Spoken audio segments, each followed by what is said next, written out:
19वीं सदी में महिलाओं को पढ़ने लिखने का अधिकार नहीं था। क्या नहीं था? महिलाओं को पढ़ने लिखने का अधिकार नहीं था। उस समय कहा जाता था कि अगर घर की महिलाएं पढ़ गई तो हमारी बात नहीं मानेंगी।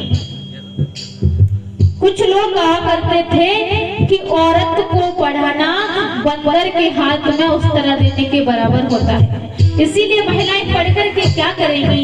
लेकिन 19वीं सदी की एक प्रथम शिक्षिका, अब मुझे बताइए कि भारत की प्रथम शिक्षिका कौन है? भारत की प्रथम शिक्षिका मुझे बताइए कौन है? अगर बताएगा तो मैं उसको ये दूंगी। मेरे द्वारा लिखी हुई ये पुस्तक है कलम का बादशाह, माता सावित्रीबाई फुले। एक बार बहन जी के लिए जोरदार ताली बजाएंगे।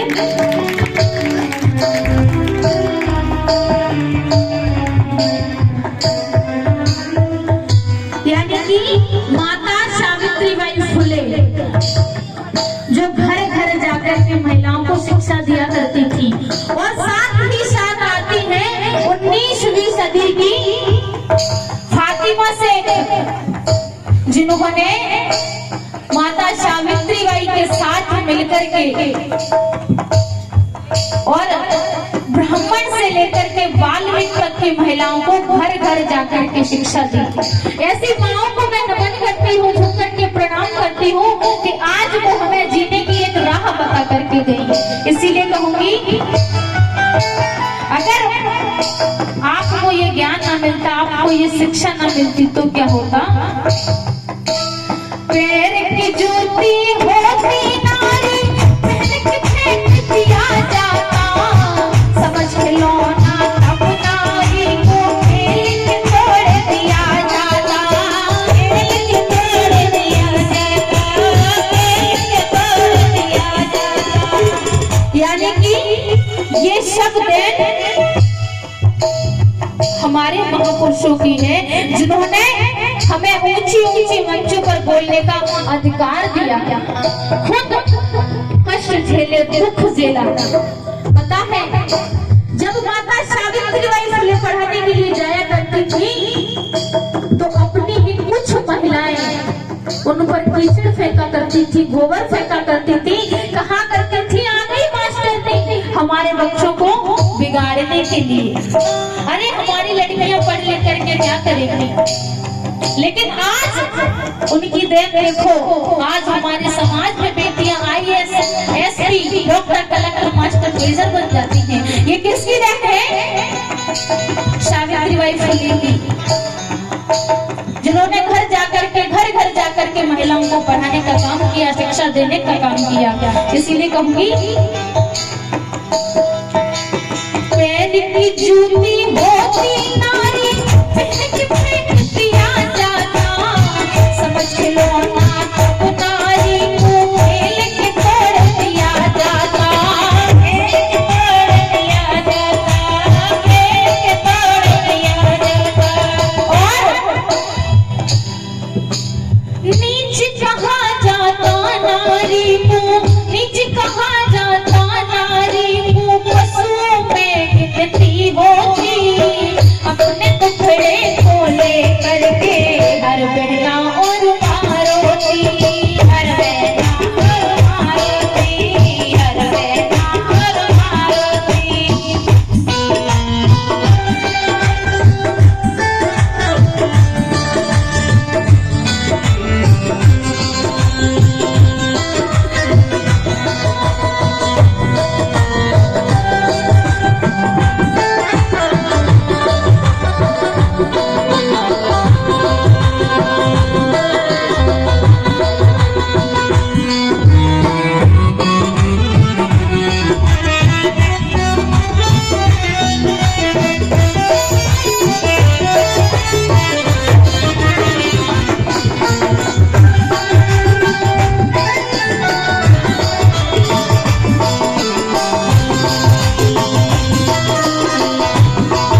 दिए।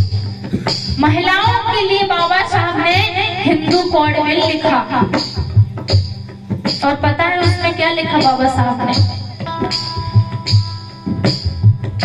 बाबा साहब ने महिलाओं को सब हक अधिकार दिए, और एक अधिकार और दिया बाबा साहब ने, जब कोई महिला गर्भवती होती है, गर्भवती अगर उसकी जॉब लगी होती है, यानी कि उसकी नौकरी लगी होती है, अगर वो गर्भवती होती है तो उसे घर बैठे ही उसकी सैलरी मिलती है। ये भी बाबा साहब ने हक अधिकार दिया है। तो ये बाबा साहब ने महिलाओं के लिए किया। बाबा साहब ने महिलाओं को पुरुषों से भी ज्यादा हक अधिकार दिए। लेकिन मैं ये सोचती हूँ कि आज हमारे समाज की महिलाएं पूजा पाखंड में ज्यादा फंसी हुई है। जिनका आप गुणगान करते हो उन्होंने कुछ नहीं दिया, कुछ नहीं दिया आपने। यानी कि आप लोग पूजा पाठ करते हो, 9 दिन भूखे रहते हो, कुछ मिलता है आपको? सिवाय भूख के कुछ नहीं मिलता। इसीलिए बाबा साहब ने हमें सब हक अधिकार दिए। लेकिन एक बात और कहूंगी कि मैं इतनी उच्च कोटि की गाय कलाकार नहीं हूँ, ना ही कोई कवि हूँ, लेकिन फिर भी कोशिश करूंगी जब मैं आपके यहाँ से जाऊंगी तो आपके दिल में एक छोटी सी जगह बना करके जरूर जाऊंगी। इसीलिए कहूंगी, अगर बाबा साहब ना होते तो क्या होता? वंदना पाती डिप्टी कलेक्टर सबसे पिटनी हो जाते, बड़े कामों का नहीं मिलता, अरमा सारे दब जाते, अरमा सारे दब जाते, अरमा सारे दब जाते। यानी कि दिल के जो अरमान थे ऊंचाइयों को छूने के, आज महिलाएं उन ऊंचाइयों को नहीं छू पाती थी अगर बाबा साहब संविधान ना लिखते तो। वंदना पाती डिप्टी कलेक्टर सबसे पिटनी हो जाते, बड़े बड़े कामों का नहीं मिलता, अरमा सारे दब जाते, अरमा सारे दब जाते, अरमा सारे दब जाते। और आज नारी को देश की सबसे बड़ी शक्ति कहा जाता है। क्या कहा जाता है? सबसे बड़ी शक्ति। नारी शक्ति ना कहलाती, नारी शक्ति ना कहलाती, अधिकार में वो जीती, अपने दुखड़े को ले करके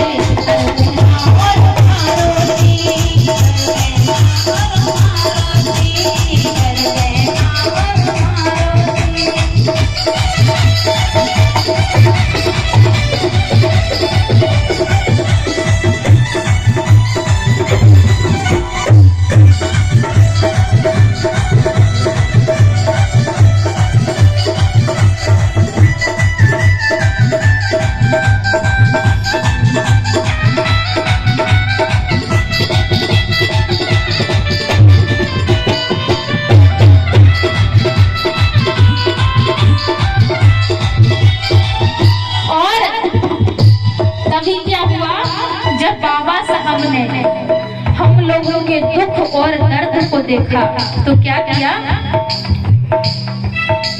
देख दुर्दशाएं नारी की, पापों मत करुणा लाए, दिला करके हक नारी को जीवन में खुशियां लाए, जीवन में खुशियां लाए, जीवन में खुशियां लाए।